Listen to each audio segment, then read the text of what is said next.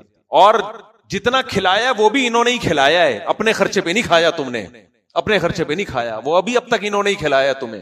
یہ ہے اچھے لیبل. تو یہی لیبل لگا کے مشرکین مکہ، وہ منافق نہیں تھے، وہ کہتے تھے کہ غلط پیدا ہو گیا، کھلا نہیں سکتے، ٹھا کر کے کیا کرو، تلوار سے یا جس طریقے سے بھی مارنا ہے مار دو اس کو. قرآن نے کہا نا نا نا، یہ تمہارے لیے حلال نہیں ہے. کیوں؟ اللہ نے فرمایا یہ کم بختوں کا جو شرک ہے نا، کیونکہ خدا کو نہیں مانتے نا، تو پھر عقل غلط گائیڈ کرتی ہے. شرک نے ان کو اس جرم پہ مجبور کیا. اور اللہ نے فرمایا قد خسر الذین قتلوا اولادهم سفہا بغیر علم، تحقیق برباد ہو گئے، خسارے میں چلے گئے وہ لوگ جنہوں نے اپنی اولاد کو حماقت میں قتل کیا. یعنی قیامت کے دن میں ان کو نہیں چھوڑوں گا. بغیر علم، بغیر کسی علم، دلیل کو بھی کہتے ہیں، بغیر کسی دلیل کے اپنی اولاد کو تم نے قتل کر دیا. تو آگے اللہ پھر اپنی نعمتیں بیان کر رہا ہے. وَهُوَ الَّذِي أَنشَأَ جَنَّاتٍ مَعْرُوشَاتٍ وَغَيْرَ مَعْرُوشَاتٍ وَالنَّخْلَ وَالزَّرْعَ، پھیلے ہوئے باغات، اٹھے ہوئے باغات، اور وَالنَّخْلَ، دیکھو ہم نے تمہارے لیے کھجور کے درخت پیدا کیے، اور وَالنَّخْلَ وَالزَّيْتُونَ، زیتون کے درخت. کتنا بہترین تیل نکلتا ہے زیتون. کمال کی بات ہے، ہمیں جب تیل نکالنا ہوتا ہے کتنا گہرا کھودتے ہیں، مشینیں آتی ہیں، کیونکہ زمین میں تیل اوپر نہیں ہے. ہمارا رب کیا کرتا ہے، زیتون کی ٹہنی لگاؤ، پتہ نہیں گوبر مٹی پانی کے ملاپ سے کیا عمل ہوتا ہے، ایسا بہترین تیل وجود میں آتا ہے درختوں میں، اس کے پھلوں میں، اس کی ٹہنیوں میں، کہ اس سے بہتر تیل کوئی ہو نہیں سکتا. اللہ کہتے ہیں وہ زیتون میں نے پیدا کیا، والرمان، اور انار میں نے پیدا کیا. کلوا من ثمرہ اذا اثمر، جب یہ درخت پھل دیا کریں ان کے پھلوں کو کھایا کرو. وآتوا حقہ یوم حصادہ، اور جب فصل کٹنے کا ٹائم آئے تو اس کا حق ادا کیا کرو. شریعت میں کیا حکم ہے؟ جب بھی کھیتی کٹے گی، کافر کیا کرتا ہے، کھا جاتا ہے ساری کی ساری، بیچ کے پیسہ کما لے گا. اس کی مرضی کسی ٹرسٹ میں دے یا نہ دے، چیریٹی کرے نہ کرے، اس کا ہیڈ ایک. کرے گا بھی تو انسانیت کے جذبے سے، خدا کو خوش کرنے کے لیے نہیں. سمجھ میں آ رہی ہے بات؟ کافر بھی چیریٹی کرتے ہیں لیکن کس کے لیے؟ کہ بھائی ایز اے ہیومن ہم سب کو ایک دوسرے کی کیئر کرنی چاہیے. بس مسلمان کیا کرتا ہے، جب فصل کٹے گی تو اگر بارش کے پانی سے سیراب ہوئی ہے تو اس میں محنت کم ہے تو اس میں عشر نکلے گا 10واں حصہ، اور اگر خود پانی سے سیراب کی ہے تو اس میں محنت زیادہ ہے تو اس میں 20واں حصہ. عشر اور نصف عشر کہتے ہیں 10ویں حصے کو. جب بھی کھیتی کٹے گی، آتوا حقہ یوم حصادہ، مسلمان اس میں سے 10واں یا 20واں حصہ کہاں بانٹ دے گا غریبوں میں؟ اس لیے نہیں کہ ایز اے ہیومن ہمارا فرض بنتا ہے، نا نا نا نا نا، مسلمان کہتا ہے خدا نے اس کھیتی کو زمین سے اگایا ہے، اس کا مالک میں نہیں ہوں، لہذا وہ کہہ رہے کہ میں نے دی ہے، ما کان لکم ان تنبتوا شجرہا، تم نے ان درختوں کو اپنے ہاتھوں سے پیدا نہیں کیا، یہ رمان، انار، انگور، کھجور یہ میں نے بنائے ہیں۔ تو مسلمان کہتے ہیں جس نے بنائے ہیں ہوئے تو سارے اسی کے، لیکن وہ کہہ رہا ہے 10واں دے دو، تو چلو ہم اس کے لیے کتنا دے دیں گے؟ 10واں دے دیں گے۔ تو مسلمان کے چیریٹی کرنے میں اور کافر کے چیریٹی کرنے میں کیا ہے فرق؟ کافر جب چیریٹی کرے گا تو وہ یہ ذہن میں رکھے گا کہ تھا میرا لیکن میں نے ان کو بھی دے دیا۔ مسلمان جب چیریٹی کرے گا تو وہ یہ سوچے گا میرا تھا ہی نہیں، 10 کے 10 حصے اللہ کے تھے، اس کا احسان ہے 9 مجھے رکھنے کی اس نے اجازت دے دی، اور کسی پہ احسان تو جتلا ہی نہیں سکے گا، اس لیے کہ بھائی یہ تو سارا اللہ کا تھا، تو اس نے کہا ہے کہ اس میں سے ایک حصہ کیا کرو، میرا حصہ مجھے دے دو۔ اور کمال کی بات ہے کہ اللہ یہ مانتا ہی نہیں ہے کہ تم غریبوں کو دے رہے ہو، اللہ کہتا ہے جتنا دے رہے ہو یہ اصل میں مجھے دے رہے ہو، یہ غریب لوگ میری طرف سے نمائندہ بن کے قبول کر رہے ہیں، وکیل بن کے، اصل میں تم کسے دے رہے ہو؟ مجھے دے رہے ہو۔ من ذا الذی یقرض اللہ قرضا حسنا، تبھی قرآن کہتا ہے کون ہے جو مجھے قرضہ دے گا۔ باہر جو ہے نا خاموش کرا دیں ان کو اس سے پہلے کہ میری کھوپڑی آؤٹ۔ اچھا بھائی آگے ہم چلتے ہیں، آگے اللہ فرماتے ہیں دیکھو اس کی نعمتیں ہیں، 8 قسم کے جانور اس نے تمہارے لیے حلال کر دیے، ان میں سے کوئی بھی حرام نہیں۔ 8 ازواج، کتنی قسمیں ہیں بولو؟ 8۔ الگ سے اللہ ان کو ہائی لائٹ کر رہے ہیں، فرمایا من الضأن 2، دمبا اور بھیڑ میں سے 2، یعنی نر اور مادہ کو اللہ الگ الگ بیان کر رہے ہیں۔ دمبے اور بھیڑ میں سے کتنے؟ 2۔ چکی والا دمبا بھی آ گیا اس میں، بغیر چکی والا بھی آ گیا، یہ بھی حلال۔ وَمِنَ الْمَعْزِ 2، بکرا بکری، یعنی بکریوں میں نر بھی اور مادہ بھی، یہ بھی کیا کر دیے بولو نا؟ حلال کر دیے اللہ نے۔ اور قُلْ آذَكَرَيْنِ حَرَّمَ أَمِ الْأُنثَيَيْنِ، بتاؤ اللہ نے اس میں سے مذکر کو حرام کیا یا مؤنث کو حرام کیا؟ سب حلال ہے۔ آگے اللہ فرماتے ہیں وَمِنَ الْإِبِلِ 2 وَمِنَ الْبَقَرِ 2، اونٹ میں سے نر اونٹ بھی حلال، مادہ اونٹ بھی حلال، اور گائے میں نر گائے بھی حلال اور مادہ بھی، جس کو بیل کہا جاتا ہے، یہ سب ہمارے لیے اللہ نے کیا کر دیے؟ حلال کر دیے، اس لیے کھا لیا کرو اپنے خرچے پہ۔ ڈاکٹروں نے ہمیں چکن پہ لگا دیا، اور انڈیا کے ڈاکٹروں نے تو سبزیوں پہ لگا دیا، سبزیاں کھاؤ، سبزیاں کھاؤ بھائی، اللہ نے سبزیوں کا بھی ذکر کیا، انار انگور کا وہ بھی کھا لیا، لیکن یہ سب چیزیں اپنے خرچے پہ ہونی چاہیے۔ تو آگے اللہ تعالیٰ فرماتے ہیں قُلْ لَا أَجِدُ فِي مَا أُوحِيَ إِلَيَّ مُحَرَّمًا عَلَى طَاعِمٍ يَطْعَمُهُ، اے نبی آپ ان سے کہہ دیجئے کہ جو وحی مجھ پہ کی گئی ہے نا اس میں تو میں بس ان چیزوں کو حرام پاتا ہوں جو یہ آگے آ رہی ہیں۔ یہاں سے غامدی صاحب نے استدلال کیا کہ بس اسلام میں یہی چیزیں حرام ہیں، میں بتاؤں گا وہ استدلال کیسے غلط ہے۔ وہ کہتے ہیں اِلَّا أَن يَكُونَ مَيْتَةً، مردار ہونی چاہیے، او دمم مسفوحا، بہتا ہوا خون، یہ بھی حرام، او لحم خنزیر، خنزیر کا گوشت حرام، او فسقا اہل لغیر اللہ بھی، یا وہ جانور جس پہ اللہ کا نام نہ لیا گیا ہو، غیر اللہ کا نام لیا گیا ہو۔ تو کہتے ہیں دیکھو قرآن کیا کہہ رہے ہیں، بس یہی چیزیں حرام ہیں، حالانکہ اس کے علاوہ بھی بہت ساری چیزیں حرام ہیں۔ کتا کیا ہے؟ اس آیت میں ہے کتے کا تذکرہ، کتا چاہے 100 دفعہ بسم اللہ اللہ اکبر پڑھ کے ذبح کر لو حرام ہی رہے گا۔ کیا خیال ہے؟ بلی پہ جتنی مرد حج کر کے طواف کر کے نا بلی کو ذبح کرو پھر بھی کیا رہے گی؟ حرام۔ اصل میں اس آیت کا شان نزول ہے، مشرکین کتے بلی کو تو حرام سمجھتے ہی تھے پہلے سے، وہ کہتے تھے کہ اس کے علاوہ بھی کچھ چیزیں حرام ہیں۔ تو اللہ کہتے ہیں جن چیزوں کو تم نے حرام کیا ہوا ہے نا، جن چیزوں کو، ان میں یہ والی تو حرام ہے، باقی نہیں ہے۔ اس کا مطلب یہ نہیں کہ باقی ساری دنیا کی ساری چیزیں حلال ہو گئی ہیں، یہ مطلب نہیں ہے اس آیت کا، کسی نے بھی اس کا یہ مطلب بیان نہیں کیا جو غامدی صاحب بیان کرتے ہیں۔ تو آگے اللہ تعالیٰ فرماتے ہیں قُلْ تَعَالَوْا أَتْلُ مَا حَرَّمَ رَبُّكُمْ عَلَيْكُمْ۔ دیکھو انسان میں نا، یہ بہت اہم آیت ہے، ادھر توجہ رکھیں، انسان میں نا گاڈ کو، خدا کو راضی رکھنے کا جذبہ ہمیشہ سے رہا ہے، یہ انسان کی فطرت ہے، یہ انسان کی نیچر ہے، لیکن اس کو راضی کیسے کیا جائے گا؟ اس کے طریقے مذہبی رہنما ہر دور میں اپنی طرف سے لوگوں کو بیوقوف بناتے رہے، لوگوں کو کھیلتے رہے ان کے جذبات سے۔ ہر مذہب میں ہے، مسیحیوں میں کیا ہے، آپ جو جتنے مرضی گناہ کریں پادری کے سامنے آ کے آپ اعتراف کریں، جرمانہ ہوگا، پینلٹی دیں، پتلی گلی سے نکلیں، ہوتا ہے کہ نہیں ہوتا؟ اسی طرح جو بت پرست ہیں ان کے الگ کام ہیں، یہ ہم نے مثال کے طور پر گائے کو مقدس بنا لیا انہوں نے، کہ جو بھگوان ہے خدا خوش ہوگا گائے کی پرستش کرنے سے، گائے کا گوشت نہیں کھانا، یہ نہیں کرنا، وہ نہیں کرنا، وغیرہ وغیرہ۔ تو اسی طرح مشرکین مکہ نے بھی کیا ہوا تھا کہ یہ ہم چھوڑ دیں گے تو اس بت کے نام پہ تو کون خوش ہوگا؟ اللہ خوش ہوگا. اس جانور کے پیٹ میں اگر نر ہے تو وہ حرام ہے, نر پیدا ہوا تو وہ حلال ہے, مادہ پیدا ہوا تو پیدا ہوئی تو وہ, اس طرح کی فضول چیزیں گڑی ہوئی تھی. اللہ نے ان سب پہ نا ان آیتوں میں تلوار چڑھا دی کہ رب کو اس سے کوئی غرض نہیں ہے جو چیزیں تم نے وضع کی دی. ہمارے معاشرے میں اس کی مثال ملے گی ہماری سوسائٹی میں کہ فلانے کا انتقال ہو گیا تو قرآن خوانی جو نہیں کرے وہ ڈائریکٹ جہنم میں جائے گا. یہی ہے نا, کیا خیال ہے؟ حلیم میں دیگ نہیں پکا رہا, اس کا تو امام حسین سے محبت ہی نہیں ہے. حلیم میں سبیل, محرم میں سبیل نہیں لگا رہا, اس کا مطلب اس کو امام حسین سے ذرا بھی لگاؤ نہیں ہے. ربیع الاول میں عید میلاد النبی نہیں منا رہا اور اچھے کپڑے نہیں پہن رہا تو وہ کیا ہے, سوائے ابلیس کے جہاں میں سبھی تو خوشیاں منا رہے ہیں, تو یہ خوشیاں نہیں منا رہا تو یہ جہنم میں جائے گا. ہر شخص نے, ہر ایک نے کچھ نہ کچھ, مسلمانوں میں بھی ہیں غیر مسلموں میں بھی ہیں. اللہ نے ان آیتوں میں بتایا قل, اے نبی ان سے کہہ دیجئے تعالو ادھر آؤ, آؤ میں تمہیں بتاتا ہوں. کتنا زبردست انداز ہے نا قرآن کا, آؤ میں تمہیں بتاتا ہوں خدا کن چیزوں سے خوش ہوتا ہے, کن چیزوں سے ناراض. ان رسومات کا اللہ کو راضی کرنے یا نہ کرنے سے کوئی تعلق نہیں. کتنا پیارا انداز ہے نا, جیسے کوئی بندہ کنفیوز ہو کہ یعنی اس کو راستہ نہیں مل رہا, اس نے جانا ہے لانڈھی, انڈا موڑ پہ کھڑا ہوا ہے, اس کو جانا کہاں ہے؟ لانڈھی.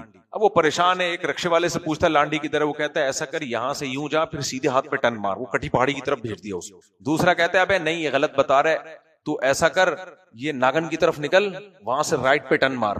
تیسرا کہتا ہے ابے ادھر آ, یا ایسا نہیں یہاں سے یوں ٹن مار. آپ دیکھ رہے ہو اور آپ بڑے آدمی ہو, جس آپ کی ویلیو اس کی نظر میں ہے, آپ نے دیکھا یہ بیچارہ بوکھلا جائے گا تو آپ کیا کرتے ہو؟ ادھر آ یار, چھوڑ دے ان لوگوں کو, چھوڑ دے. ایسے ایڈریس بتا رہے ہوتے ہیں, ہم نے خود دیکھا, ابے چھوڑ یار. ہم بھی کئی بعض دفعہ ایڈریس پوچھ رہے ہوتے تھے نا, تو کہتے ادھر جا پھر یوں جا پھر یوں, ایک مصیبت پر دیتے تھے. تو کوئی سمجھدار آدمی کہتا ہے یار مولوی صاحب ادھر آؤ یار, کیوں مولوی صاحب کو بیوقوف بنا رہا ہے بیچاروں کو, بیچارے کدھر جائیں گے, ان کو لاہور میں نئے آئے ہیں, ملتان میں پہلی دفعہ آئے ہیں, تو ان کو کیا پتا ادھر جاؤ ادھر جاؤ. ادھر آؤ یار, آؤ یار ادھر بیٹھو, آؤ میں تمہیں بتاتا ہوں یار, سیدھا یہاں سے W11 پکڑو, آخری سٹاپ وہی ہے جہاں تم نے اترنا ہے. کیا خیال ہے, سمجھ میں آئی بات؟ تو ایسے موقع پہ جب کوئی بوکھلا گیا ہو تو ایسے موقع پہ اس کو سمجھانے کا طریقہ کیا ہوتا ہے؟ اب ادھر. تو یہاں بھی اللہ نے نبی سے فرمایا کہ آپ ان سے کہہ دیجئے, کوئی کہہ رہا ہے گائے کا پیشاب مقدس ہے, اس کی ہم پوجا پاٹ کریں گے تو اللہ خوش ہوگا. کوئی کہتا ہے اپنے ہاتھ سے مورتیاں بناؤ, ان میں خدا کی بھگوان کی روح آئی ہوئی ہے, اس کے سامنے جھکو گے تو خوش کون ہوگا؟ اوپر جو بھگوان ہے وہ خوش ہوگا. کوئی کہتا ہے کہ بھائی گوشت کھانا چھوڑ دو کیونکہ اس میں جانوروں کو کاٹا جاتا ہے, ظلم ہوتا ہے, صرف آلو پیاز ٹماٹر کھایا کرو, اس سے بھگوان یا خدا خوش ہوگا. کوئی کہتا ہے کہ بھئی گناہ کر کے پادری کے پاس آیا کرو, معافی مانگ لو اور پیسے دے دو, غلے میں ڈال دو, اس سے خدا کیا ہوگا؟ بولو, خوش ہوگا. کوئی کہتا ہے شادی بالکل نہ کرو, ایسے بھی لوگ ہیں, ننگ دھڑنگ زندگی گزارو, بیوی بچوں کے بغیر جنگل میں جا کے اللہ اللہ کرو. عیسائیت میں یہ رہبانیت بھی آئی ہے, رہبانیت, سب کچھ چھوڑ دو, جنگل میں جا کے کس کی عبادت کرو؟ خدا کی. ایسے بھی بہت سے لوگ ہیں یا نہیں ہیں؟ اور بدھسٹ میں تو بہت بڑی تعداد میں نے خود دیکھی ہے. بدھسٹ ایک مذہب ہے, وہ لوگ یہی کرتے ہیں, سر پہ بال بھی نہیں رکھتے, زینت چھوڑ دیتے ہیں, زینت نہیں اختیار کرتے, کپڑے سلے ہوئے نہیں پہننے, بالکل کہتے ہیں ہم خدا کے لیے وقف ہو گئے ہیں. مسلمان جو حج میں کرتے ہیں نا تھوڑے دن کے لیے, وہ پوری زندگی کے لیے کر دیتے, کہتے ہیں اس سے خدا کیا ہوگا؟ خوش. تو انسان کیا ہو رہا ہے؟ بوکھلا رہا ہے نا یار, خدا کو کیسے خوش کروں؟ اللہ نے کہا تعالو, ان سے کہو ادھر آؤ میں تمہیں بتاتا ہوں, ادھر آؤ. ان سب تکلفات کی کوئی ضرورت نہیں ہے, آؤ ہم تمہیں بتاتے ہیں. اتلو ما حرم ربکم علیکم اللہ تشرکوا بہ شیئا, تمہارا رب کن چیزوں سے ناراض ہوتا ہے؟ سب سے پہلی بات, جس نے بنایا ہے اس کے ساتھ کسی کو شریک مت کرو. کیا مطلب؟ اسی کے سامنے سر جھکے گا, اسی کے سامنے رکوع, اسی کی تعریف, اسی کو حاجت روا, اسی کو مشکل کشا. باقی سب انسان مخلوق فقیر ہونے میں برابر ہے. سب کس کے فقیر ہیں؟ اللہ کے. انتم الفقراء الی اللہ, سب کے سب اللہ کے محتاج, کسی کے پاس اختیارات نہیں ہیں. سارے اختیارات اکیلے کس کے پاس ہیں؟ اللہ کے پاس ہیں. شرک مت کرو. نمبر 2 وبالوالدین احسانا, اللہ کے بعد سب سے پہلے سوال ہوگا تم سے تمہارے والدین کے بارے میں, کیونکہ اللہ کی محبت بھی بغیر مطلب کے ہوتی ہے, اور والدین کی اولاد سے محبت بھی بغیر مطلب کی. باقی ہر محبت مطلبی. جمشید سے آپ کو دوستی ہے, لنگڑا ہو جائے, بوجھ بننا شروع ہو جائے, ابے ہٹا یار. کوئی مصیبت آ جائے, ابے ہٹا بھائی اس کو. حتیٰ کہ میاں بیوی بھی نفرت کرنا شروع کر دیتے ہیں ایک وقت کے بعد. لیکن ماں باپ میں اولاد میں جو جتنا کمزور ہے ماں باپ سب سے زیادہ محبت اسی سے کریں گے. نابینا ہوگا محبت کریں گے, پاؤں سے معذور ہوگا اور محبت کریں گے, جو جتنا غریب ہوگا اس پہ اور زیادہ ترس آئے گا. اور نہیں آ رہا تو آنا چاہیے, اگر نہیں آ رہا بعض دفعہ نہیں آ رہا ہوتا آج کل کے ماں باپ کو. خیر, تو اس لیے اللہ نے فرمایا تمہارا سلوک تمہارے والدین کے ساتھ کیسا ہے, اگر اچھا نہیں ہے, ان کو خوش نہیں رکھا ہوا, تو خدا تم سے کبھی بھی خوش نہیں ہو سکتا. آگے فرمایا وَلَا تَقْتُلُوا أَوْلَادَكُم مِّنْ إِمْلَاقٍ, غربت کے خوف سے اپنی اولادوں کو قتل مت کرو. مشرکین یہ کام کر رہے تھے نا, ان کو ایک طرف پتہ نہیں کیا کیا تکلفات کر رہے ہو, یہ جانور چھوڑ دیا بت کے نام پہ, بھائی اس سے اللہ خوش نہیں ہوگا. کم بختو, تم جو ظلم کر رہے ہو, بچہ پیدا ہو کے قتل کر دیتے ہو, یہ کام مت کرو, اس سے خدا خوش نہیں ہو سکتا. علامہ ابن کثیر نے لکھا ہے کہ اگر غربت کے خوف سے حمل کو ضائع کر دیا جائے نا تو بھی اسی وعید میں داخل ہے. سمجھ آ رہی ہے بات؟ اور علماء کا اس پر اتفاق ہے کہ اگر بچوں کو اس خوف سے روکا جائے کہ میں کھلاؤں گا کہاں سے, وہ بھی اسی وعید میں داخل ہے. کیونکہ قرآن کہہ رہا ہے نحن نرزقکم وإیاہم, ہم تمہیں بھی روزی دیں گے اور ان کو بھی روزی دیں گے. تو حمل روکنا اگر اس بیس پہ ہے کہ بچے سنبھالنا مشکل ہو رہے ہیں, جائز ہے, روک سکتے ہیں آپ. اس بیس پہ ہے کہ ماں کی صحت برداشت, یعنی صحت بہت کمزور ہو چکی ہے, تھوڑا وقفہ کر لو, جائز ہے. بعض لوگوں کو بچے پسند ہی نہیں ہوتے, نہ پیدا کرو, نعمت ہے, نہ لو. نعمت کوئی زبردستی کی نعمت نہیں ہے کہ اللہ تمہارے متھے لازمی تھوپ رہا ہے اس کو. میاں بیوی کی شادی ہو گئی, آپ میڈیکل کالج میں پڑھ رہے تھے, سیٹنگ ہوئی, لڑکی سے سیٹنگ ہوئی, میں تبھی کہتا ہوں 2 سال ابھی باقی تھے, 2 سال نکاح کو ڈیلے مت کرو, نکاح کر لو بھائی. اب خطرہ یہ ہے کہ اگر لڑکی کے بچہ پیدا ہو گیا تو آپ کی جو وائف ہے وہ تو ابھی یونیورسٹی میں پڑھ رہی, وہ پڑھ نہیں پائے گی. کوئی بات نہیں, بچہ 2 سال کے لیے کر لو نا, ڈیلے کر لو. نکاح میں تاخیر مت کرو, زنا کرنے سے کروڑہ گنا بہتر ہے, کیا کر لو, نکاح کرو. ایسی صورت میں بچے کو ڈیلے کیا جا سکتا ہے. بھائی پڑھائی ہے, ایکچولی ابھی میں نے تم سے, ہوتا یہی ہے نا کہ جہاں آپ کو کوئی آنکڑا ہو گیا یونیورسٹی میں, اب ماں باپ شادی نہیں کر رہے ہوتے, کہنا ایکچولی ابھی ہماری بچی نے پڑھنا ہے, پھر وہ بیڑا غرق کر دیتے ہیں پڑھائی کے چکر میں اس کا. وہ پڑھ لکھ کے بڑی خاتون تو بن جاتی ہے, بیوی بنانے کے لیے پھر کوئی تیار نہیں ہو رہا تھا اس کو. تو ایسے میں کیا ہے بھائی, کوئی بات نہیں, شادی کر لو. تو وہ کہتے ہیں بھائی شادی کر کے پڑھائی کیسے ہوگی؟ ابے شادی کر کے کیا ہو رہا ہے, یہ یہاں سے آیا کرتی تھی پڑھنے کے لیے باپ کے گھر سے, اب شوہر کے گھر سے جائے گی, کیا خیال ہے؟ آئیں گے دونوں گاڑی میں بیٹھ کے پڑھیں گے, کتنا اچھا لگے گا دیکھنے میں. اور یونیورسٹی میں لوگ پوچھیں گے آپ دونوں کون ہیں؟ یہ میری وائف, جو کل تک وہاں بیٹھتی تھی اس سیٹ پہ, وہیں سے آنکڑا ہوا اور اس آنکڑے کو ہم نے کیا کر دیا, شریعت نے کہا ہے آنکڑا ہو تو کیا کرنا ہے, نکاح کر لو. لن تر للمتحابین مثل النکاح, صحیح حدیث ہے, 2 محبت کرنے والوں میں نکاح سے بہتر کچھ بھی نہیں. ادھر بھی آنکڑا ادھر بھی آنکڑا, کوئی بات نہیں, سیٹنگ فوراً اس سیٹنگ کو کس میں تبدیل کر لیا, نکاح میں تبدیل کر لیا. بھائی چلو اب شادی ہو گئی ہے, اب ماں باپ بولیں گے ایکچولی وہ پڑھائی ہوئی نکاح شادی کوئی بچوں کا کھیل نہیں ہے. بھائی شادی بہت آرام سے ہو جاتی ہے, کوئی ٹینشن کی بات نہیں ہے. گواہ لاؤ, میں نکاح رجسٹر کر کے دے دوں گا تمہیں, ٹھیک ہے, فیس بھی نہیں لوں گا. وہ سو کہتے فیس دینی, میں نہیں لیتا. جو کہتا ہے نا مجھے فیس نہیں دینی, میں کہتا ہے بھاڑ میں جا, تو شادی کر لے. فیس کے چکر میں فیس کتنی ہے, 8,000 7,000 ایسے فیس نہ لے, تو ہم اپنے جیب سے نادرہ کی فیس دیں گے اور تیری شادی کرا دیں گے بغیر استغفر, یعنی غیرت مند آدمی. اچھا, لیکن میرے بھائی کر لو.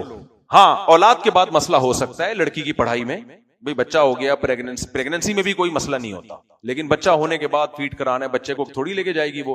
تو جو مالدار ہیں ان کے لیے تو کوئی مسئلہ نہیں ہے, آیا رکھیں گھر میں, اور جو غریب ہیں تو کوئی بات نہیں, ڈیلے کر دیں اولاد. تو ایسی صورت میں اولاد حمل روکنا, اس میں کوئی حرج نہیں ہے. صحابہ کرام بھی جب سفر میں ہوتے تھے, ان کو یہ خطرہ ہوتا تھا بھی پریگننسی ہوئی تو سفر میں حمل کی تکلیفیں بیوی کے لیے اٹھانا مشکل ہوگا, تو وہ حمل روک لیا کرتے تھے وقتی طور پہ. تو یہ جائز ہے. لیکن آج کل جو روکا جا رہا ہے نا, زیادہ تر 2 وجہ سے روکا جا رہا ہے. ایک تو زیادہ بچوں پہ شرم آتی ہے, اس بیس پہ بھی علماء نے لکھا ہے حرام ہے, کیونکہ جس چیز کو قرآن نے نعمت کے طور پہ بیان کیا اس پہ فخر کرنے کے بجائے شرمندہ ہونا, تو یہ کس پہ اعتراض ہے؟ اللہ پہ. آج کسی کو بتایا نا میرے 10 بچے ہیں, لوگ کہتے ہیں اوئے کیا کر رہا ہے, پھر وہ شرمندہ ہوتا ہے کاش میرے نہ ہوتے. اور دوسرا اس کا دوست جمشید کہتا ہے میرے اتنے نہیں ہوں گے کیونکہ لوگ مذاق اڑائیں گے. تبھی تو میں کھل کے 19 بچوں کی رپورٹیں پیش کرتا ہوں, کیونکہ سیکولر لبرل طبقے میں اس سے میرا مذاق اڑتا ہے, اور مجھے اس بات پہ اپنا مذاق اڑوانے میں مزہ آتا ہے. کیا آتا ہے؟ مزہ. کم وقت تو تمہیں خدا نے اولاد سے محروم کیا, خدا کی قسم دنیا میں بچوں سے بڑی نعمت کوئی ہے. اب جب بھی گھر میں جاتا ہوں نا, چھوٹے بچے, ایک عجیب سی کھلکھلاہٹ ہوتی ہے یار. بندروں کی طرح لگے ہوئے ہوتے ہیں, ادھر گھسا ہوا ہے ادھر گھسا ہوا ہے. میں قرآن لے کے بیٹھتا ہوں نا گھر میں, بچے بھی آ جاتے ہیں, یوں ہی ہلنا شروع کر دیتے, کتنا اچھا لگتا ہے. مصلے پہ کھڑے ہو وہ بھی آ کے کھڑے ہو جائیں گے, آپ یہ والی انگلی اٹھا رہے وہ یہ والی انگلی اٹھائیں گے. بچوں سے بڑی خوبصورت انٹرٹینمنٹ دنیا میں ہے ہی نہیں. میں نے ابھی کچھ دن پہلے اپنے جو بچے میرے بڑے ہو گئے, مجھ سے پوچھے بغیر بڑے ہوئے, اگر بتا کے ہوتے میں ہونے ہی نہیں دیتا ان کو بڑا.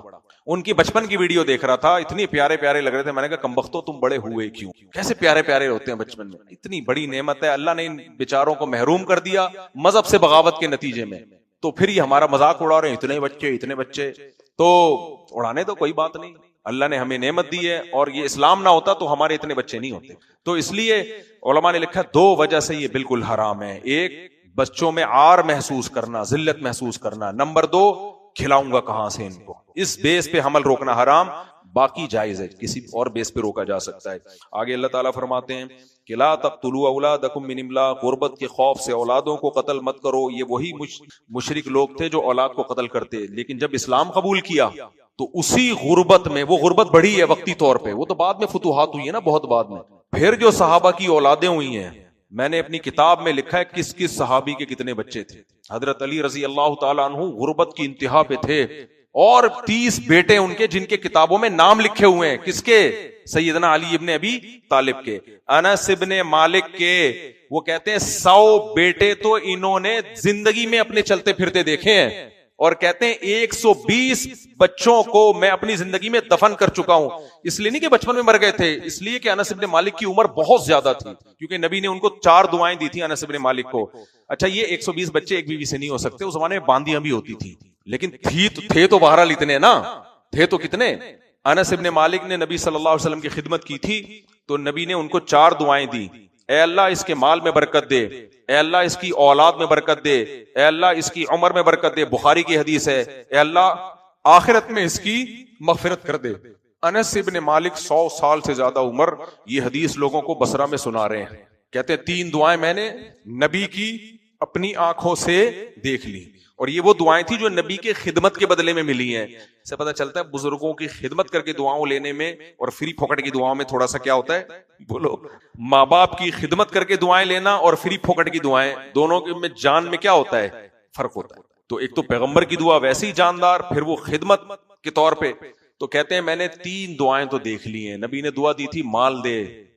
کہتے ہیں بصرہ میں میرے باغات ہیں, کسی کا باغ سال میں 2 مرتبہ پھل نہیں دیتا, میرا باغ سال میں 2 دفعہ پھل دیتا, اتنا مال ہے. اور کہتے ہیں سارا صدقہ کر دیتا ہوں میں, سارا کیا کر دیتا ہوں, صدقہ. دوسرا, عمر کہتے ہیں اتنی لمبی ہو گئی ہے کہ مجھے زندہ رہتے ہوئے شرم آنے لگی ہے, میرے ساتھ کے جتنے تھے سارے جا چکے. زندہ رہتے ہوئے کیا آ رہی ہے, شرم آ رہی ہے. اور کہتے ہیں بچے میرے اتنے کہ میری بیٹی امینہ نے مجھے بتایا کہ میں 120 بچوں کو دفن کر چکا ہوں. یعنی وہ تو زیادہ عمر کی وجہ سے, ان میں کچھ شہید ہوئے ہوں گے, اس وقت تو جہاد بھی بہت ہو رہا تھا نا, بہت زیادہ لوگ, شہادتیں بھی بہت ہوتی تھی. اور کہتے ہیں چوتھی جو دعا تھی نا مغفرت, اس کی اللہ سے امید لگا کے بیٹھا ہوں کہ جس اللہ نے 3 دعائیں قبول کی ہیں وہ آخرت میں مغفرت بھی کرے گا. تو آگے اللہ نے فرمایا ولا تقتلوا ولا تقربوا الفواحش ما ظهر منها وما بطن, بے حیائی کے کاموں کے قریب بھی مت جاؤ. ڈرامے, فلمیں, ٹک ٹاک پہ لڑکیوں کو دیکھنا, فحش موویز دیکھنا, لڑکیوں سے آنکڑے دیکھو اعتکاف میں بھی لوگ موبائل لے کے بیٹھے ہوئے ہوتے ہیں, گرل فرینڈ سے بات ہو رہی ہے. یہ گرل فرینڈ نہیں ہے بھائی اسلام میں. Girlfriend boyfriend is equal to گدھا پلس گدھی, کیونکہ گدھا گدھی کے ساتھ فزیکل ریلیشن قائم کرتا ہے وداؤٹ میرج. انسان عورت کی طرف جاتے ہیں بیوی بنا کے, اس کے علاوہ کوئی بھی راستہ حلال نہیں ہے. تو اللہ کہتے ہیں بے حیائی چاہے چھپی ہوئی ہو چاہے ظاہر ہو, اس کے قریب بھی مت جاؤ, اللہ کو پسند نہیں ہے. آگے اللہ نے فرمایا ولا تقتلوا النفس التي حرم اللہ, کسی انسانی جان کو قتل مت کرو. ولا تقربوا مال الیتیم, یتیم کے مال کے قریب مت جاؤ. یتیم اصل میں ایک سائن ہے کمزور, کیونکہ کمزور ہی کا مال کھایا جاتا ہے. کسی بھی کمزور کے مال کو آپ کو کھانے کی اجازت نہیں ہے. آگے فرمایا وَأَوْفُوا الْكَيْلَ وَالْمِيزَانَ بِالْقِسْطِ, لوگوں کے ساتھ جب معاملات کرو, خرید و فروخت کے معاہدے کرو, تو ناپ تول میں کمی مت کرو. ناپ تول میں کمی کا مطلب کیا ہے, اپنا حق لینے کی باری آتی ہے تو پورا لیتے ہو, دینے کی باری میں ڈنڈی مارتے ہو, یہ مت کرو. یہ صرف آلو پیاز ٹماٹر پہ اطلاق نہیں ہوتا, آپ کہیں جاب کر رہے ہیں، تنخواہ پوری لے رہے ہیں، جاب میں ڈیوٹی پوری نہیں کر رہے، اس پہ بھی ہے۔ اسکول کا ٹیچر ہے، بچوں کو ذمہ داری سے پڑھاتا نہیں ہے اور جو اسکول سے فیس ہے وہ پوری لے رہا ہے، یہ آیت اس پہ بھی بولو نا فٹ بیٹھتی ہے۔ ہر طرح سے عورت شوہر کے حقوق ادا نہیں کر رہی ہے، نان نفقہ اس سے پورا لے رہی ہے، مرد بیوی سے ساری سہولتیں اٹھا رہا ہے، اس کے بیسک حقوق ادا نہیں کر رہا۔ تو کوئی بھی وہ شخص جو دوسرے سے حق پورا لے رہا ہو اور اس کو جب دینے کی باری آئے تو اس میں ڈنڈی مارے، ان آیتوں میں اللہ نے اس کام کو حرام قرار دیا۔ اور آگے اللہ نے فرمایا وَإِذَا قُلْتُمْ فَعْدِلُوا، جب بات کرو عدل کی، فیصلہ کرو عدل، وَلَوْ كَانَ ذَا قُرْبَىٰ، تمہارے رشتہ داروں کے خلاف ہی کیوں نہ جا رہا ہو۔ یہ بڑا مسئلہ ہے آج، جب کسی کو ثالث بنا دیا جائے وہ کس کو فیور کر رہا ہوتا ہے؟ اپنے چاچے مامے کو، اپنے دوست کو۔ نہ جب بات کرو، اس میں سیاسی لیڈر بھی آتے ہیں، ہمارے جتنے سیاسی لیڈر ہیں ان کو ماننے والے، ایک غلطی اپوزیشن والے لیڈر سے ہو اس کو کہیں گے غلط، وہی غلطی آپ کا لیڈر کرے گا، کہیں گے ایکچولی اس میں کیا ہے مصلحت۔ یہ تو ہم دیکھ رہے ہیں بھائی کہ یہ کیا بات ہے، وہی غلطی اس نے کی تھی تو اس کو تو تم نے کہا 2 نمبر ہے، وہی تمہارا لیڈر کر رہا ہے، مصلحت ہے تو ہو سکتا ہے وہاں مسئلہ تو اپنے لیڈر کی بات آئے گی اس کی ہر غلط کو صحیح، دوسرے کی بات آئے گی اس کی ہر صحیح کو بولو غلط۔ تو یہ ہر جگہ چل رہا ہے مارکیٹ میں۔ آپ کسی قوم سے ہیں، آپ کی قوم میں کوئی برائی بیان کرے، نہیں یہ برائی نہیں ہے، دوسرے کی قوم کی برائی بیان کرے، دیکھا ہم تو پہلے ہی کہتے تھے یہ ایسے لوگ ہیں، تو وہ آپ میں بھی تو ہے۔ جہاں بھی آپ کسی کو فیور دے رہے ہیں ناجائز، وہ تمام فیور اس آیت میں اللہ نے کیا کر دی ہیں؟ حرام۔ آگے چلتے ہیں، اللہ تعالیٰ فرماتے ہیں وَبِعَهْدِ اللَّهِ أَوْفُوا، اللہ سے جو تم نے معاہدہ کیا ہے اس کو بھی پورا کرو، اور یہ میرا سیدھا راستہ ہے شریعت کا، اس پہ چلو، اس کے علاوہ راستوں پہ مت چلو۔ یہ سورہ بنی اسرائیل میں اللہ نے زیادہ ڈیٹیل میں بیان کیا ہے، وہاں میں انشاءاللہ ان آیتوں میں بیان کروں گا۔ آگے ایک بڑی دلچسپ آیت ہے، آگے اللہ تعالیٰ فرماتے ہیں کہ دیکھو وَهَذَا كِتَابٌ أَنزَلْنَاهُ مُبَارَكٌ، یہ کتاب ہے جسے ہم نے نازل کیا۔ اور اس سے پہلے آیتیں کہ ہم نے موسیٰ علیہ السلام کو تورات دی تھی، جس نے بنی اسرائیل کے لیے ہر چیز کو کھول کھول کے بیان کر دیا۔ اب تمہیں بھی ہم ایک کتاب دے رہے ہیں جس کو کیا کہا جاتا ہے؟ قرآن۔ آگے فرمایا فَاتَّبِعُوهُ، اس کو فالو کرو، ان تقولوا انما انزل الکتاب علی طائفتین من قبلنا، اگر میں تمہیں یہ قرآن نہ دیتا تم کہتے اے اللہ مسیحیوں کو بھی بائبل انجیل ملی، بنی اسرائیل کو تورات ملی، ہمیں تو کوئی کتاب تو نے آسمان سے نازل کر کے دی نہیں ہے، ہمارے پاس تو بس فزکس، کیمسٹری اور میتھ کی کتابیں ہیں، پیسہ کمانے کے طریقوں کی کتابیں ہیں، میڈیکل سائنس کی کتابیں ہیں، ہم تو بس ان پر عمل کریں گے، ہمارے پاس خدا کی طرف سے تو کوئی ہدایت نامہ آیا ہی نہیں ہے جس میں لکھا ہو کہ کیا کرنا چاہیے اور کیا نہیں کرنا چاہیے۔ لہذا ہم تو گورنمنٹ کے لا کو دیکھیں گے، امریکہ میں امریکہ کے لا کو دیکھا جاتا ہے، ان کے ہاں زنا لیگل ہے، تو ہم بھی کیا سمجھیں گے معاذ اللہ زنا کو لیگل، وہ شراب کو لیگل سمجھتے ہیں ہم بھی لیگل سمجھیں گے، وہ سود کو لیگل سمجھتے ہیں ہم بھی لیگل سمجھیں گے، وہ بوڑھے ماں باپ کو اولڈ ہاؤس میں جمع سب کرانے کو لیگل سمجھتے ہیں ہم بھی کیا سمجھیں گے لیگل۔ تو اللہ کہتے ہیں کہ میں نے نازل اس لیے کی ہے کہ تم یہ نہ کہتے کہ اے اللہ تو نے پچھلی امتوں پہ کتابیں نازل کی ہمیں تو کچھ ملا ہی نہیں، وَكُنَّا عَن دِرَاسَتِهِمْ لَغَافِلِينَ، وہ کتابیں تو ہمیں سمجھ میں ہی نہیں آ رہی ان میں کیا لکھا ہوا ہے۔ اس لیے اللہ تعالیٰ فرماتے ہیں کہ فَقَدْ جَاءَكُمْ بَيِّنَةٌ، ہاں او تقولوا لو انا انزل علینا الکتاب، تم یہ بھی کہتے اگر میں قرآن نازل نہ کرتا نا تم کہتے دیکھو یار مسیحیوں کو انجیل ملی، یہودیوں کو تورات ملی اور وہ لوگ عمل نہیں کر کے دیے، ہمیں اللہ اگر آسمان سے کوئی کتاب دیتا نا، ہمیں تو ان مولویوں نے اتنے فرقوں میں جکڑ دیا، کوئی کہتا ہے نیلی پگڑی، کوئی ہری پگڑی، کوئی ٹانگیں چوڑی، کوئی ٹانگیں پتلی، کوئی زور سے، ہم خدا اگر آسمان سے کوئی کتاب خود نازل کر دیتا آنکھ بند کر کے ہم اس کو فالو کرتے۔ تو اللہ کہتے ہیں فقد جاءکم بینہ، آ گئی ہے تمہارے پاس کتاب، وہ دیوبندی کیا کہہ رہا ہے، بریلوی کیا کہہ رہا ہے، اہل حدیث کیا کہہ رہا ہے، فلانا کیا کہہ رہا ہے، یہ تو غلط نہیں کہے گی نا، اس کی تو آیتیں صاف صاف ہیں، ان میں کون سی غلط بات ہے کہ شرک مت کرو، یتیم کا مال مت کھاؤ، نماز قائم کرو، رمضان کے روزے رکھو، اس میں کسی مولانا کا اختلاف ہے؟ زنا مت کرو، لا تقربوا الزنا، زنا کے قریب بھی مت جاؤ، کسی بے حیائی کے کام کے قریب بھی مت جاؤ، اس میں کوئی اختلاف کر سکتا ہے؟ اگر کوئی مولوی اس سے اختلاف کرے لوگ اس کو ویسے ہی سوسائٹی سے نکال دیں گے. ابے تو قرآن میں کیسے تو اختلاف کر رہا ہے؟ تو اس لیے اللہ فرماتے ہیں اب تمہارے لیے حجت تمام ہو چکی ہے, اور یہ تمہیں ڈرانے کے لیے نہیں ہے, ہدن, اس میں ہدایت بھی ہے, ورحمہ, اور رحمت بھی ہے تمہارے لیے. اس کو فالو کرو گے تم پر رحمت ہوگی. تو فمن اظلم ممن کذب بآیات اللہ, فرمایا میں نے تو نازل کر دی, اس سے بڑا ظالم کون ہوگا جو میری نازل کردہ کتاب ہی کا منکر ہو جائے. ایک جگہ قرآن نے بڑی زبردست بات کی, فأتوا بکتاب اہدا منہما, فاتوا بکتاب من عند اللہ اہدا منہما, کہ اگر یہ اللہ کا کلام نہیں ہے تو پھر کون سا کلام ہے؟ یعنی پھر اور کوئی کتاب لے کر آؤ نا. پھر تو سیدھا سیدھا مطلب یہ ہوا کہ خدا نے اپنے بندوں کی ہدایت کے لیے کچھ نازل کیا ہی نہیں ہے, ان کو لاوارث چھوڑ دیا ہے. یہ کس پر الزام ہوگا؟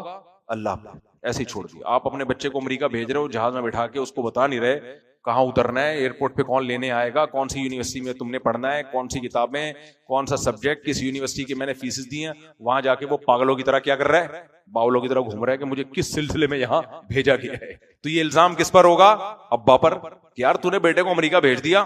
جانور کو تو اللہ نے پیدا کیا نا, اس کو تو اس کی نیچر پہ ڈال دیا ہے, اس کو ضرورت ہی نہیں ہدایت کی. مسئلہ کس کے ساتھ ہے؟ انسان کے ساتھ. اس کو ہدایت نہیں ملے, تبھی تو دنیا میں اتنے مذاہب ہیں, کیونکہ ہدایت نہیں ہے تو ہر شخص نے اپنی دماغ سے ایک مذہب گڑا ہوا ہے. تو اس لیے اللہ نے فرمایا کہ اگر یہ نہیں ہے تو پھر کون سی کتاب ہے؟ لاؤ کوئی دوسری, پھر کمپیئر کر لیں گے اس کا قرآن کے ساتھ. کوئی ہے مارکیٹ میں جو آسمانی کتابیں جو یا مذہبی کتابیں ہیں وہ تو ہے ہی نہیں کہ ان کو خدا کی طرف منسوب کیا جائے. آپ وہ کتابیں پڑھ کے دیکھو, ایک لفظ سمجھ میں نہیں آتا. تو اس لیے اللہ فرماتے ہیں لاؤ پھر کوئی کتاب. آگے اللہ نے بس ایک دھمکی دی ہے, بس یہ میں وہ آیت پڑھ کے درس کو ختم کرتا ہوں. هل ينظرون الا ان تأتيهم الملائکہ, اللہ فرماتے ہیں دلائل سے میں نے حجت تمام کر دی ہے, ابھی انتظار کر رہے ہیں فرشتے اتریں, او یأتی ربک, اللہ خود آسمان سے آئے, یا کوئی بہت بڑا ان کو معجزہ دکھا دوں میں, جیسے سورج کا مغرب سے نکلنا. اب یہی رہ گیا ہے. صحیح ہے نا؟ اسلام کے اللہ تعالیٰ بھی دیکھو کس کس طریقے سے سمجھاتے ہیں, اس سے زیادہ سمجھانے کا کوئی طریقہ ہو سکتا ہے؟ اللہ کہتے ہیں اب یہی رہ گیا ہے, یا تو فرشتے اتریں, یا اللہ خود آئے, یا کوئی بڑی نشانی آ جائے. اور وہ بڑی نشانی کیا ہے؟ حدیث میں آتا ہے قرب قیامت میں سورج کہاں سے نکلے گا ایک دن کے لیے؟ مغرب سے. یہ ایک ایسی چیز ہوگی جس کا ابھی تو ہم کہتے ہیں نا لوگ, میں نے جیسے شہیدوں کے خون کی خدا کی قسم میں نے خوشبو سونگھی ہے, قرآن میرے ہاتھ میں, بندہ شہید ہوا اور اس کے خون میں خوشبو. لیکن سائنٹیفکلی یہ ممکن ہے نہیں, اور ایک شہید کی نہیں, یہ سائنٹیفکلی ممکن نہیں ہے. لیکن آپ کہہ سکتے ہو مفتی صاحب کہہ رہا ہے, ہو سکتا ہے مفتی صاحب کو وہم ہو گیا ہو سکتا ہے مفتی صاحب پھینک رہے ہو سکتا ہے مفتی صاحب کا دماغ خراب ہو گیا ہو سکتا ہے مفتی صاحب کی ناک میں پہلے سے کسی نے خوشبو لگا دی ہو اور سونگتے ہوئے ان کو کہاں سے آ رہی ہے؟ وہاں سے آ رہی. 20 تعویلات ہو سکتی ہیں, لیکن کچھ معجزے ایسے ہوں گے کہ جس میں کوئی تعویل ممکن نہیں. پوری دنیا دیکھے گی. جیسے چاند کے 2 ٹکڑے ہونا مشرکین مکہ میں بڑی تعداد نے دیکھا, تبھی انہوں نے اس ٹکڑے ہونے کا انکار نہیں کیا, انہوں نے یہ کہا یہ جادو ہے, ٹکڑے کا انکار نہیں کیا. تو جادو بھی چند لوگوں پہ ہوتا ہے نا, سب کو تھوڑی ہوتا ہے. تو حدیث میں آتا ہے قرب قیامت میں لوگ ایک رات کو سوئیں گے اور اتنی لمبی رات ہو جائے گی کہ جانور بیزار ہو جائیں گے اپنے گھونسلوں سے, پرندے نکل آئیں گے, اور جیسے نہیں افراتفری کے وقت ایک مصیبت کھڑی ہو جاتی ہے, 3 دن 3 رات کے برابر رات لمبی ہوگی, تقریباً 72 گھنٹے. اور اس کے بعد سورج کہاں سے نکلے گا؟ مغرب سے. اب چونکہ یہ نشانیاں حدیث میں بیان ہوئی ہیں, تو یہ نشانی دیکھنے کے یعنی زمین الٹی گھومے گی, اور سورج آنے کے بعد نا جب جو زوال کے وقت نہیں جہاں تک پہنچتا, اس ہائٹ پہ جانے کے بعد دوبارہ کہاں غروب ہو جائے گا؟ مغرب میں, اور پھر معمول کے مطابق دوبارہ چلنا شروع ہو جائے گا. تو حدیث میں آتا ہے کہ جب لوگ یہ نشانی دیکھ لیں گے, قرآن میں بھی اللہ نے فرمایا یوم یاتی بعض آیات ربک, تیرے رب کی بعض آیات جس دن ظاہر ہو جائیں گی, لا ينفع نفسا ایمانها, تو پھر اس وقت کسی کا ایمان لانا اس کو فائدہ نہیں پہنچائے. اس وقت پھر کسی کا ایمان لانا, کوئی کافر مسلمان ہو جائے گا اور اللہ اس کے اسلام کو قبول نہیں کرے گا. لم تکن آمنت من قبل, جو اب تک ایمان نہیں لایا تھا, او کسبت فی ایمانہا خیرا, اسی طرح کسی مسلمان نے یہ نشانی دیکھ کے گناہوں سے توبہ کر لی تو توبہ قبول نہیں ہوگی اس کی. ایمان تو قبول ہے کیونکہ وہ پہلے سے ہے, تو اس وقت جو نیک اعمال کرنے والے تھے وہ آگے نیک اعمال کریں گے تو ان کو تو ثواب ملتا رہے گا. لیکن جنہوں نے یہ نشانی دیکھ کے کافر مسلمان ہو گیا, اس کا اسلام قبول نہیں, اور جس مسلمان گناہگار نے توبہ کر لی اس کا اسلام تو قبول ہے کیونکہ وہ تو پہلے سے تھا, لیکن گناہوں سے اس کی توبہ قبول نہیں. اب وہ گناہ کی زندگی چھوڑ بھی دے گا نا تو اس گنہگار ہی لکھا جائے گا وہ. تو اللہ کہتے ہیں یہی نشانی رہ گئی ہے. تو یہ حدیث سے ثابت ہے بڑی بڑی نشانیاں جو ہے نا عیسیٰ ابن مریم آئیں گے, سب نشانیوں کے بعد توبہ کا دروازہ کھلا ہوگا. دجال کے آنے کے بعد, حضرت مہدی کے آنے کے بعد, حضرت عیسیٰ ابن مریم کے نازل ہونے کے بعد. لیکن یہ والی جو نشانی آئے گی تو اس کے بعد توبہ کا دروازہ بند ہو جائے گا. آگے اللہ نے بس نبی کو حکم دیا ہے کہ آپ ان سے کہہ دیجئے ان صلاتی و نسکی و محیای و مماتی للہ رب العالمین, کہ میرا جینا, میرا مرنا, میری نماز اور میری عبادت یہ سب کس کے لیے؟ اللہ کے لیے. تو مسلمان جو کچھ بھی کرتا ہے کس کو خوش کرنے کے لیے؟ اس کی زندگی میں صرف ایک اللہ ہے. اللہ تعالی ہم سب کو سمجھنے کی, عمل کی توفیق عطا فرمائے. کیا ہے بھائی سوال ہے بھائی؟ مفتی صاحب میرے ایک دوست نے مسئلہ پوچھا کہ ہم کوریا میں کرایہ تو مسجد میں استعمال ہو سکتا ہے لیکن ریسٹورنٹ میں صرف خنزیر شراب ہی بکتا ہے تو پھر تو اس ریسٹورنٹ کی آمدن جائز نہیں ہے.